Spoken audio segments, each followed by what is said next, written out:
Hi everyone. So I'd like to share with you today a project I've been working on the last few days. I'm going to fit this hood here that I got at the Quad State Roundup last year for an amazing 25 bucks. I don't know what it came off of. It's hardly been used. And what I need to do is I needed to adapt it to this coal forge that I had here. My old shop where I moved from, I had a plate sitting on the back here, and I had a piece of 12-inch flue pipe, and I made a side draft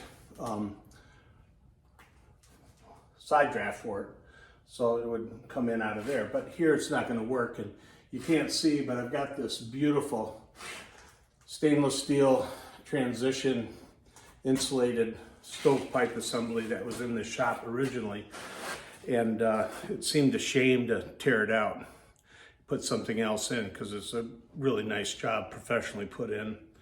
And it's only 6-inch though. And I know what you're gonna say, that's too small for a forge. Well, later on I'll explain to what I'm gonna do, but back to the hood. So I got this nice hood here, and it was actually, when I got it, it was kind of rounded. I'm not sure what it came off of. Maybe one of those little freestanding outdoor fireplaces. I don't know. But the deal was too good to pass up, and I thought I could make it work. So, looking at my forge, I measured the outside diameter of the forge here, and it was about 8 inches longer. The hood is 8 inches longer in material than there was on the stretch out of this outside diameter, the outside area of the forge. So I thought about it for a bit, and what I came up with was, my first idea was that I made this template out of cardboard, okay, and I did it to the inside diameter of this forge.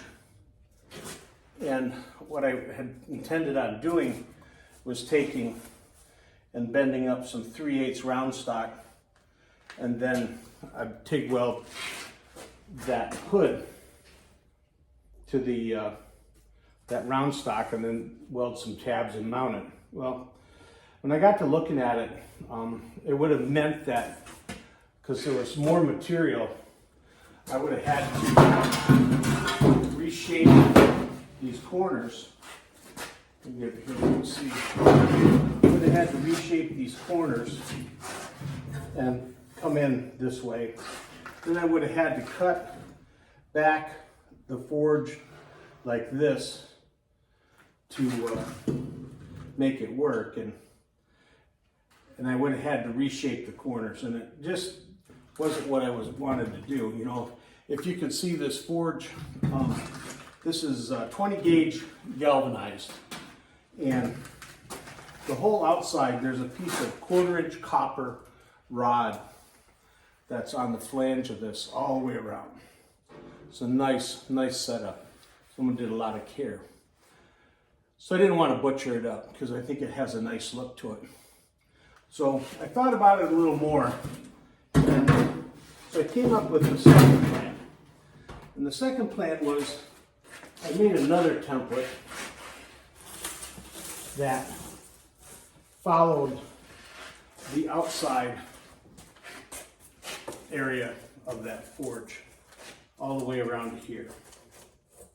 And ironically, by doing that, it worked its way out almost exactly here to the end, but not quite. So I had to generate one more template, and so it ended up looking like this one. Right? And this one,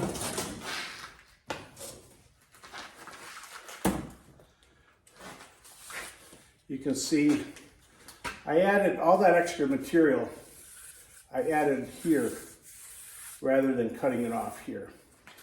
So when it lays on the forge, it brings the corners out a little bit more. So I took this and I laid it out on a piece of 18 gauge cold rolled transferred it and cut it out. And then I took that, see right here, this 18 gauge cold roll, and I TIG welded a piece of 5/16 round bar, and then I cold worked it to the shape of that template, or the shape of this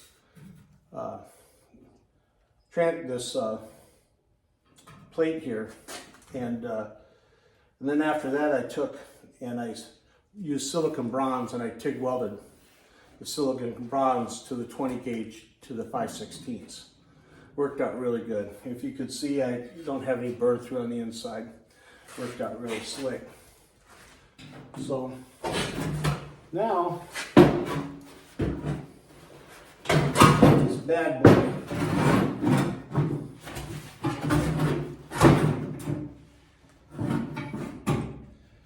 fits perfect on here. It just came out really nice. And so what I have to do now